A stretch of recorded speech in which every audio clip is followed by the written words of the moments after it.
అడవుల్లో సంచరించవలసిన గజరాజులు మైదాన ప్రాంతాల్లో స్వైర విహారం చేస్తున్నాయి. పార్వతీపురం మన్యం జిల్లాలోని కురుపాం అసెంబ్లీ నియోజకవర్గం పరిధిలోని కురుపాం, గుమ్మలక్ష్మీపురం, గరుగుబిల్లి, కొమరాడ, జియమ్మ వలస మండలాల్లో గడిచిన ఏడాది కాలంగా అడవి ఏనుగులు సంచరిస్తూ అక్కడ ప్రజలను, రైతులను కంటి మీద కునుకు లేకుండా చేస్తున్నాయి. ఏ క్షణాన ఏం జరుగుతుందో, ఏ అర్ధరాత్రో అపరాత్రో తమ గ్రామాలపైకి అడవి ఏనుగులు దాడి చేసి తమ ప్రాణాలను పణంగా పెట్టవలసి వస్తుందోనన్న ఆందోళన అక్కడ ప్రజల్లో స్పష్టంగా కనిపిస్తోంది. ఇటీవల కాలంగా కొమరాడ మండలం దుగ్గి ప్రాంతంలో అడవి ఏనుగులు సంచరిస్తూ విలువైన వాణిజ్య పంటలని ధ్వంసం చేశాయని అక్కడ రైతులు లబోదిబోం అంటున్నారు. 2 రోజుల క్రితం జియమ్మ వలస మండలంలో సంచరించిన అడవి ఏనుగులు అరటి, చెరకు పంటలను పూర్తిగా ధ్వంసం చేశాయని రైతులు ఆవేదన వ్యక్తం చేస్తున్నారు. జియమ్మ వలస, గరుగుబిల్లి, కొమరాడ, కురుపాం, గుమ్మలక్ష్మీపురం మండలాల్లో అడవి ఏనుగులు సంచరిస్తూ మనుషుల ప్రాణాలను తీసే విధంగా ప్రయత్నిస్తున్నాం. శోచనీయం. వాణిజ్య పంటలను ధ్వంసం చేస్తున్నాయి. స్థానిక ప్రజాప్రతినిధులు, అటవీ శాఖ అధికారులకు ఎన్నిసార్లు మొరపెట్టుకున్నా పట్టించుకునే నాథుడు లేరని రైతాంగం ఆవేదన వ్యక్తం చేస్తోంది. ఈ ప్రాంత ప్రజలు ఎన్నిసార్లు విజ్ఞాపన చేసినప్పటికీ తాత్కాలికంగా హెచ్చరికలు జారీ చేస్తున్నారే తప్ప శాశ్వత పరిష్కారం చేయటం లేదని స్థానిక ప్రజలు ఆవేదన వ్యక్తం చేస్తున్నారు. ఎప్పటికైనా ప్రభుత్వం, సంబంధిత అధికారులు స్పందించి పూర్తి స్థాయిలో అడవి ఏనుగుల బెడద నుంచి పార్వతీపురం మన్యం జిల్లా కురుపాం అసెంబ్లీ నియోజకవర్గం పరిధిలోని గ్రామాలను కాపాడాలని స్థానికులు విజ్ఞప్తి చేస్తున్నారు. చౌదరి, స్ఫూర్తి న్యూస్, మన్యం జిల్లా.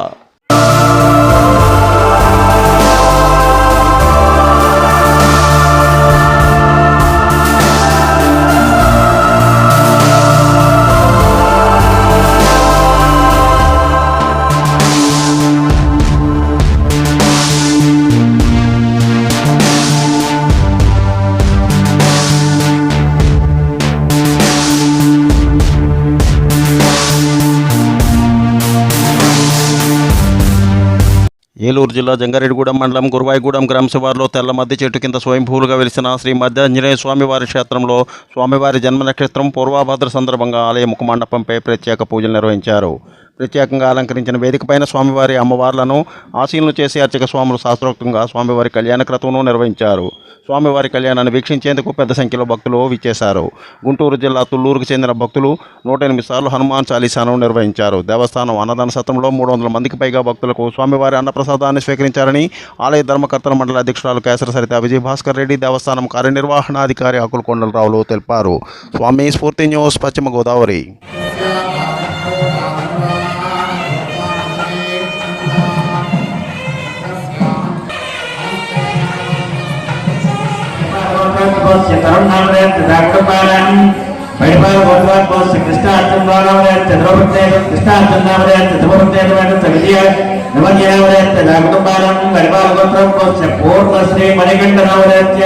ఈరోజు శ్రీ స్వామివారి జన్మ నక్షత్రమైన పూర్వభద్ర నక్షత్రం సందర్భంగా ఉదయం 8 గంటల నుండి గుంటూరు దగ్గర తుళ్ళూరు హనుమత్ భక్తులు వారిచే హనుమత్ చాలీసా పారాయణ 108 సార్లు చేయడానికి ఉదయం 8 గంటలకు ప్రారంభించారు. మరియు శ్రీ స్వామివారి జన్మ నక్షత్రం సందర్భంగా ప్రతి మాసం వలె ఈ మాసంలో కూడా ఈరోజు ఉదయం 9 గంటల నుండి మా దేవస్థానం అర్చక స్వాములు, స్థానాచార్యులు వారు, వేద పండితులు, సిబ్బంది సమిష్టి కృషితో శ్రీ సువత్సల సమేత శ్రీ ఆంజనేయ స్వామి వారి కళ్యాణం కూడా ప్రారంభం జరిగి తదుపరి ఉదయం 12 గంటల వరకు దిగ్విజయంగా జరపబడుతుంది. ఈ యొక్క కార్యక్రమాలన్నీ కూడా మా దేవస్థానం చైర్పర్సన్ గౌరవనీయులు శ్రీమతి కేసర్ సరిత విజయభాస్కర్ రెడ్డి గారు, ధర్మకర్తల మండలి సభ్యులు, సిబ్బంది సమిష్టి కృషితో అన్ని ఏర్పాట్లు చేస్తున్నాం. ఇప్పుడే కళ్యాణ కార్యక్రమం పూర్తయింది. ఇంకా హనుమత్ చాలీసా పారాయణం కూడా జరుగుతుంది. భక్తులు 50 మంది శ్రీ మధ్యాంజనేయ స్వామి వారిని దర్శించి అనంతరం మండపంలో ప్రసాదం ఉదయం 11:30 దగ్గర నుండి అన్నప్రసాద భవనం నందు అన్నప్రసాదం కూడా స్వీకరించి శ్రీ స్వామివారి కృపకు పాత్రలు కావాల్సిందిగా కోరుచున్నాం. జై శ్రీరామ్, జై హనుమాన్. ఏలూరు జిల్లా జంగారెడ్డిగూడెం మండలం గురువాయిగూడెం గ్రామ శివారులో తెల్ల మద్ది చెట్టు కింద స్వయంభూలుగా వెలిసి నిత్య పూజలను అందుకుంటున్న శ్రీ మధ్య ఆంజనేయ స్వామి వారిని ప్రముఖులు దర్శించుకున్నారు. ప్రభుత్వ అధికారులు కూడా దర్శించుకున్నారు. ఆంధ్రప్రదేశ్ లోకాయుక్త రిజిస్ట్రార్ ఉషారాణి కుటుంబ సమేతంగా విచ్చేసి స్వామివారిని దర్శించుకున్నారు. అలాగే సత్యనారాయణ స్వామివారి దేవస్థానం ఏఈఓ తలుపులమ్మ లోవ, దేవస్థానం కార్యనిర్వహణాధికారి పెనుమత్స విశ్వనాథరాజు శివ మధ్యాంజనేయ స్వామివారికి ప్రత్యేక పూజలను నిర్వహించిన వారిలో ఉన్నారు. అధికారులు మధ్యాంజనేయ స్వామివారి దేవస్థానం కార్యనిర్వహణాధికారి ఆలయ మర్యాదలతో స్వాగతాన్ని పలికారు. పూజల అనంతరం ఆలయ ముఖమండపంపై వారికి స్వామివారి శేషవస్త్రంతో సత్కరించి చిత్రపటాన్ని ప్రసాదంగా అందజేశారు.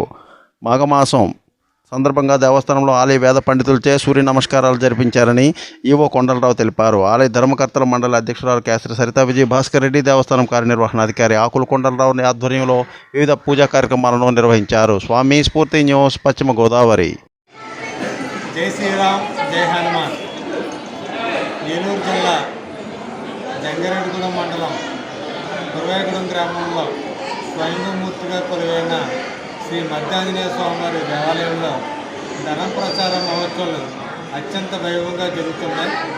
ఈ ధనం ప్రచార మహోత్సవంలో భాగంగా ఈ రోజున ఉదయం నుండి ఆ దేవస్థానం శుక్ల యజుర్వేద పండితులు, అధర్వవేద పండితులు వచ్చే మాఘ ఆదివారం సందర్భంగా సూర్య నమస్కారాల పూజా కార్యక్రమం ఇప్పుడే పూర్తవడం జరిగింది.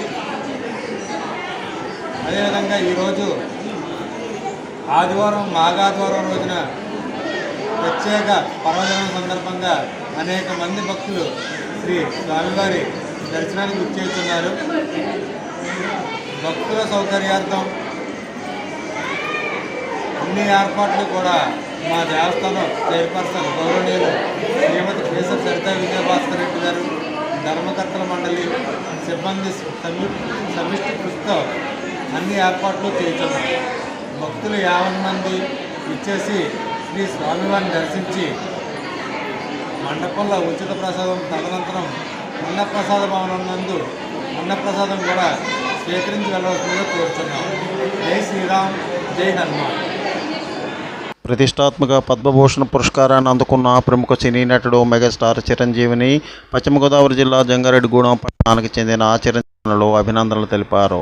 స్వయంగా 4వ ward municipal councillor, Indiranagar colony Abhayanjaneya Swami ఆలయ నిర్మాణకర్త, వాసవి వారధి ట్రస్ట్ వ్యవస్థాపకులు, చిరంజీవి యువత ఉభయ గోదావరి జిల్లాల ఉపాధ్యక్షుడు వలవల తాతాజీ, చిరంజీవి యువత చింతలపూడి నియోజకవర్గ కన్వీనర్, పట్టణానికి చెందిన వ్యాపారవేత్త ఉక్కుర్తి సీతారాములతో కలిసి స్వయంగా అభినందనలను తెలిపారు. స్వామి స్ఫూర్తి న్యూస్, పశ్చిమ Godavari. Please like, share, subscribe our channel.